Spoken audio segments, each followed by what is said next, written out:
जय हिंद। Welcome to my YouTube channel JCC official. तो मेरे प्यारे विद्यार्थियों, आज हम वर्ग 8 का जो है न्यू एनसीईआरटी जियोग्राफी, इसको हिंदी में बाबू भूगोल कहते हैं। क्या कहते हैं? भूगोल।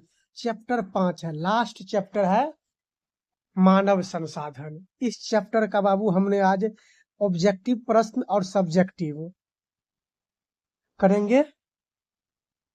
ठीक, अगर चैनल पर नए हैं तो चैनल को सब्सक्राइब कर लीजिएगा, लाइक कीजिएगा, कमेंट कीजिएगा वीडियो आपको कैसा लग रहा है। ठीक, चलिए आगे बढ़ते हैं। पहला प्रश्न लेते हैं। वस्तुनिष्ठ प्रश्न है बाबू, ऑब्जेक्टिव प्रश्न लिया गया है, चैप्टर से लिया गया है, उसके बाद इसका पाठ का भी प्रश्न है ऑब्जेक्टिव। ठीक, चलिए बाबू सबसे पहला प्रश्न लेते हैं। पहला प्रश्न कहा गया है, विश्व में लोगों की संख्या कितनी है? विश्व में लोगों की संख्या कितनी है? आपका ऑप्शन ए है लगभग 5.5 अरब। ऑप्शन बी है लगभग 6.6 अरब। ऑप्शन सी है लगभग 7.7 अरब और ऑप्शन डी है लगभग 8.8 अरब। चलिए पहला प्रश्न है, इसका आंसर कीजिए। तो मेरे भाई इसका सही आंसर जो हो जाएगा वो हो जाएगा ऑप्शन बी, लगभग 6.6 अरब लोग रहते हैं। चलिए दूसरा प्रश्न कहता है, विश्व के कितने प्रतिशत लोग 10 देश में ही रहते हैं? विश्व के कितने प्रतिशत लोग 10 देश में रहते हैं? आपका ऑप्शन ए है 60%, ऑप्शन बी है 70%, ऑप्शन सी है 80%, ऑप्शन डी है 85%। चलिए इसका सही आंसर कीजिए बाबू। तो मेरे प्यारे विद्यार्थी इसका सही आंसर ऑप्शन ए हो जाएगा। ठीक, 60% लोग विश्व के 10 देश में रहते हैं। चलिए आइए तीसरा प्रश्न। चलिए प्रश्न कह रहा है, विश्व की जनसंख्या का कितना प्रतिशत लोग भूपृष्ठ के लगभग 30% भाग पर निवास करता है? चलिए आपका ऑप्शन ए है 60%, ऑप्शन बी है 70%, ऑप्शन सी है 80%, ऑप्शन डी है 90%। जल्दी से इसका आंसर कीजिए बाबू। मेरे प्यारे बच्चे इसका सही आंसर ऑप्शन डी हो जाएगा। चलिए आगे बढ़ते हैं हम लोग। चौथा प्रश्न बाबू, बड़ा ही प्यारा प्रश्न है। कहता है, विश्व की कुल जनसंख्या के कितने लोग 2 महाद्वीप एशिया और अफ्रीका में रहते हैं? आपका ऑप्शन ए है 3/4 लोग, ऑप्शन बी है 2/3 लोग, ऑप्शन सी है 1/4 लोग, ऑप्शन डी है 1/3 लोग। जल्दी से इसका आंसर कीजिए बाबू। चलिए इसका सही आंसर मेरे प्यारे भाई ऑप्शन ए हो जाएगा। क्या हो जाएगा? ऑप्शन ए, 3/4 लोग। चलिए बाबू आगे बढ़ते हैं। पांचवा प्रश्न बहुत ही प्यारा प्रश्न है बाबू। कहता है, जनसंख्या की दृष्टि से विश्व में भारत का कौन सा स्थान है? विश्व में भारत का कौन सा स्थान है? आपका ऑप्शन ए है प्रथम स्थान, ऑप्शन बी है दूसरा स्थान, ऑप्शन सी है तीसरा स्थान, ऑप्शन डी है चौथा स्थान। जल्दी से बताइए इसका सही आंसर क्या होगा? तो मेरे भाई इसका सही आंसर जो हो जाएगा ये बी हो जाएगा। 1 नंबर पर बाबू चीन आता है। क्या आता है? चीन। और 2 नंबर पर भारत आता है जनसंख्या की दृष्टि से। ध्यान रखिएगा। आगे बढ़ते हैं। छठा प्रश्न। छठा प्रश्न कह रहा है बाबू, भारत की जनसंख्या का औसत घनत्व प्रति व्यक्ति कितना है? ऑप्शन ए है 380 व्यक्ति प्रति वर्ग किलोमीटर, ऑप्शन बी है 382 व्यक्ति प्रति वर्ग किलोमीटर, ऑप्शन सी है 385 व्यक्ति प्रति वर्ग किलोमीटर, या ऑप्शन डी है बाबू 390 व्यक्ति प्रति वर्ग किलोमीटर। चलिए इसका आंसर कीजिए बाबू। तो मेरे प्यारे बाल कलाकार, इसका सही आंसर ऑप्शन बी हो जाएगा, 382 व्यक्ति प्रति वर्ग किलोमीटर है। चलिए बाबू आगे बढ़ते हैं। 7वां प्रश्न आपके स्क्रीन बोर्ड पर ये रहा, कहता है कब विश्व की जनसंख्या 1 अरब हो गई थी? कौन सा ऐसा साल है जिसमें विश्व की जनसंख्या 1 अरब हो गया था? आपका ऑप्शन ए है 1804 ईस्वी में, ऑप्शन बी है 1805 ईस्वी में, ऑप्शन सी है 1806 ईस्वी में, ऑप्शन डी है 1807 ईस्वी में। जल्दी से इसका आंसर कीजिए बाबू। चलिए तो इसका सही आंसर बाबू ऑप्शन ए हो जाएगा। क्या हो जाएगा? ऑप्शन ए, 1804 ईस्वी में। आइए आगे बढ़ते हैं। 8वां प्रश्न कहता है संपूर्ण विश्व का औसत जनसंख्या घनत्व प्रति व्यक्ति कितना है? बहुत ही बढ़िया प्रश्न है। इससे पहले वाले प्रश्न में भारत की जनसंख्या का औसत घनत्व पूछा हुआ था। अभी बाबू पूरे संपूर्ण विश्व का जनसंख्या घनत्व पूछा है। तो आपका ऑप्शन ए है 50 व्यक्ति प्रति वर्ग किलोमीटर, ऑप्शन बी है 51 व्यक्ति प्रति वर्ग किलोमीटर, ऑप्शन सी है 52 व्यक्ति प्रति वर्ग किलोमीटर, ऑप्शन डी है 55 व्यक्ति प्रति वर्ग किलोमीटर। चलिए इसका सही आंसर बाबू हो जाएगा B4 बाहुबली हो जाएगा, 51 व्यक्ति प्रति वर्ग किलोमीटर है। चलिए आगे बढ़ते हैं हम लोग। प्रश्न संख्या 9, कितने वर्षों बाद विश्व की जनसंख्या 3 अरब पहुंच गई थी?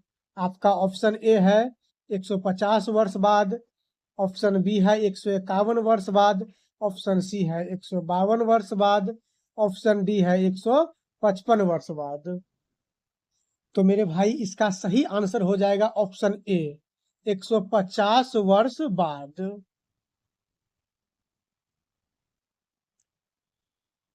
दसवां प्रश्न कहता है किसी क्षेत्र विशेष में लोगों के आने जाने को क्या कहते हैं? बाबू प्रवास कहते हैं। क्या कहते हैं? प्रवास कहते हैं। चलिए आगे बढ़ते हैं। ये देखिए बाबू, ये चैप्टर का ऑब्जेक्टिव प्रश्न है।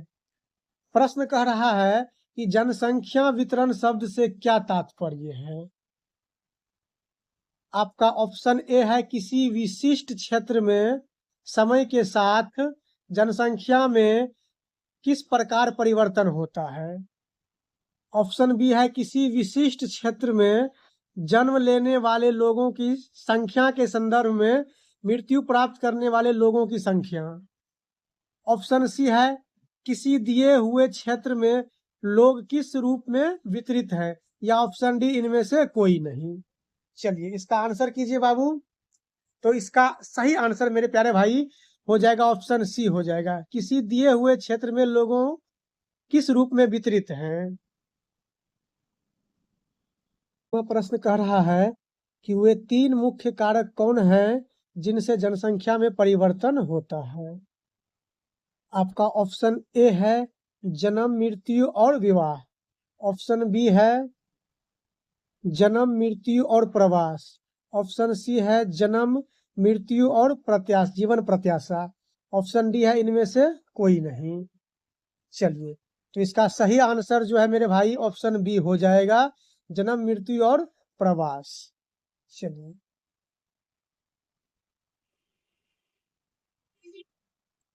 चलिए आगे बढ़ते हैं। 13वां प्रश्न कह रहा है 1999 में विश्व की जनसंख्या कितना हो गया था? आपका ऑप्शन ए है 1 अरब, ऑप्शन बी है 2 अरब, ऑप्शन सी है 3 अरब, ऑप्शन डी है इनमें से कोई नहीं। तो बाबू 1999 में विश्व का जनसंख्या जो है वह 6 अरब हो गया था। कितना हो गया था? 6 अरब हो गया था। आपका ऑप्शन डी सही आंसर हो जाएगा, इनमें से कोई नहीं है, ये लिख लीजिएगा, 6 अरब हो गया था। चलिए आइए अगला प्रश्न 14, इस चैप्टर का लास्ट ऑब्जेक्टिव प्रश्न है बाबू। प्रश्न कह रहा है कि जनसंख्या पिरामिड क्या है? जनसंख्या पिरामिड क्या है? तो मेरे भाई इसका सही आंसर ऑप्शन ए हो जाएगा। जनसंख्या का आयु लिंग संगठन का आलेखीय क्या है? निरूपण है।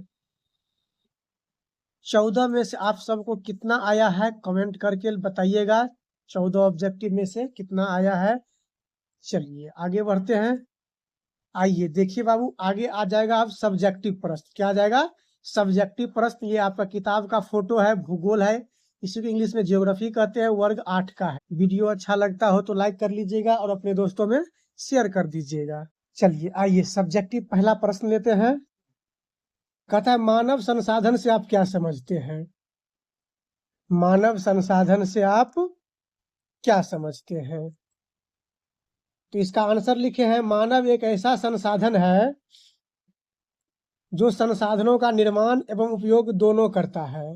मानव में संसाधनों का निर्माण एवं उपयोग, यह क्षमता उसके दिमागी एवं शारीरिक क्षमता तथा कौशल से विकसित होता है।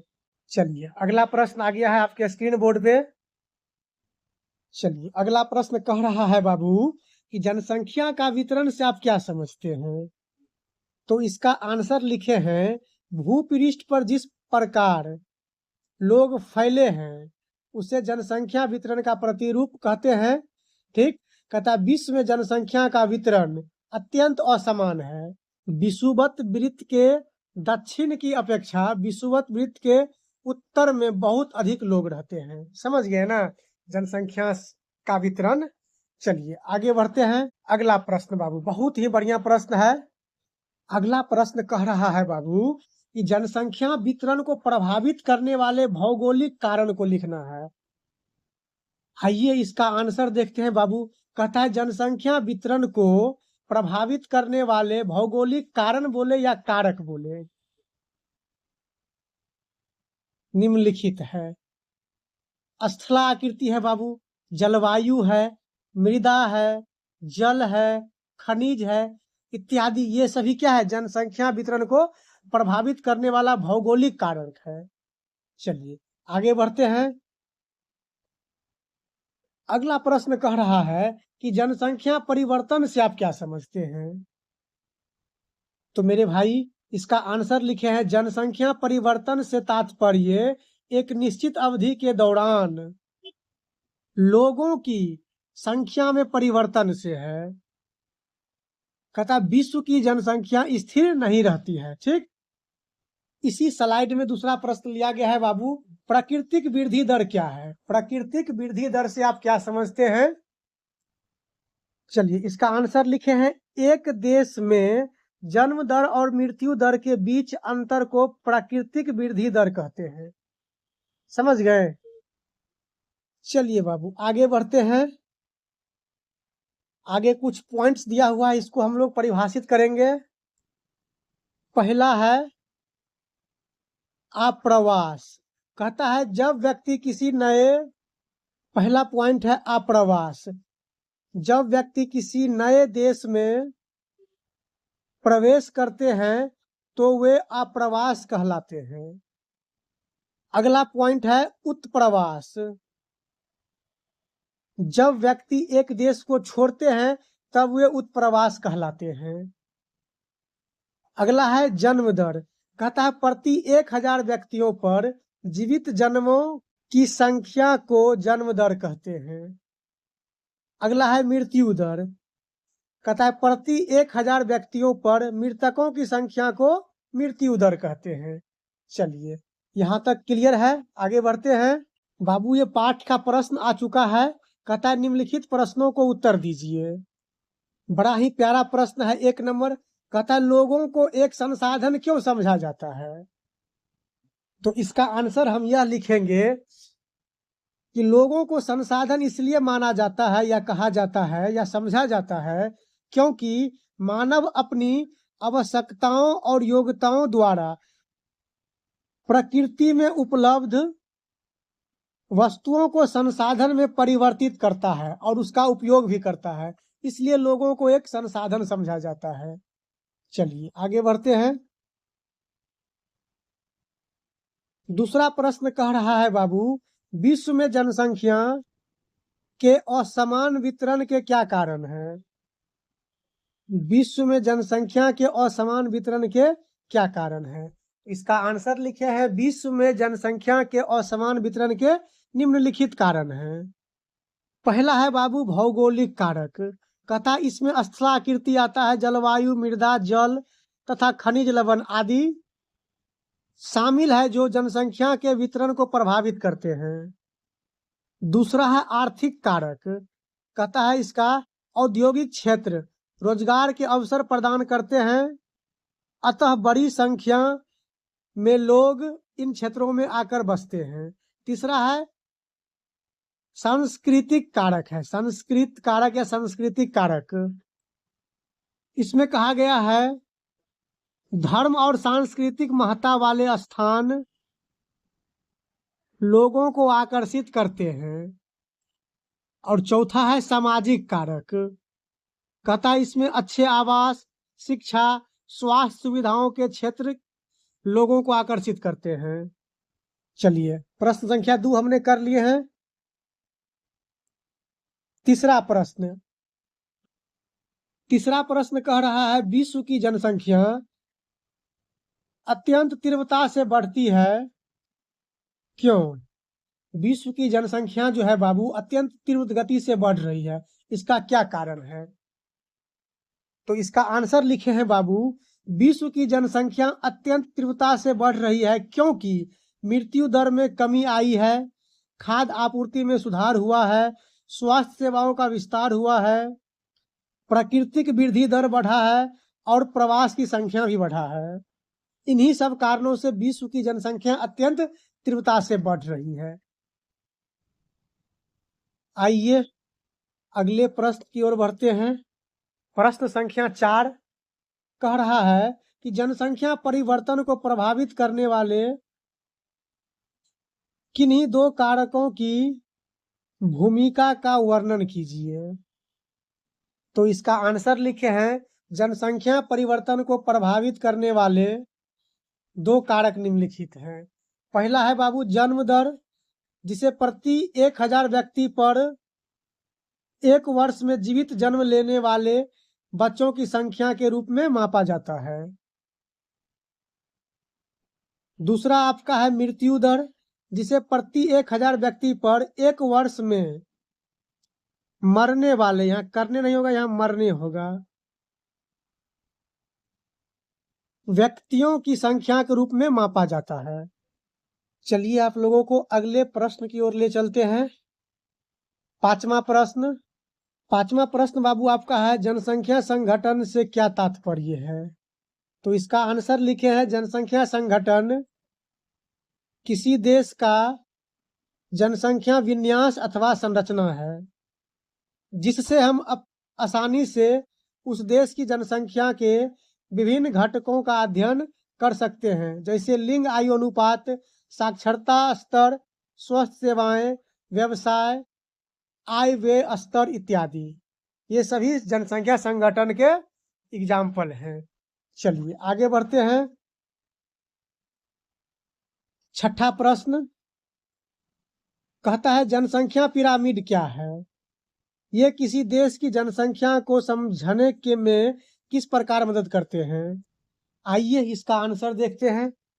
आंसर लिखे हैं, जनसंख्या पिरामिड जनसंख्या के सांख्यिकी प्रतिरूप को प्रदर्शित करने की एक विधि है। यह जनसंख्या संगठन का अध्ययन करने में सहायक है। इससे कुल जनसंख्या से लैंगिक प्रतिशत ज्ञात किया जा सकता है। फिर पैराग्राफ चेंज करके लिखा गया है बाबू दूसरा प्रश्न के आंसर, जनसंख्या पिरामिड का आधार जन्मे शिशुओं की स्थिति को दिखाता है। शिखर की तरफ बढ़े हुए यह क्रमशः प्रौढ़ों और वृद्धों की संख्या को दिखाता है। यह देश की आश्रित एवं क्रियाशील जनसंख्या को भी दर्शाता है। इस प्रकार से बाबू जनसंख्या पिरामिड मदद करता है। चलिए आगे बढ़ते हैं।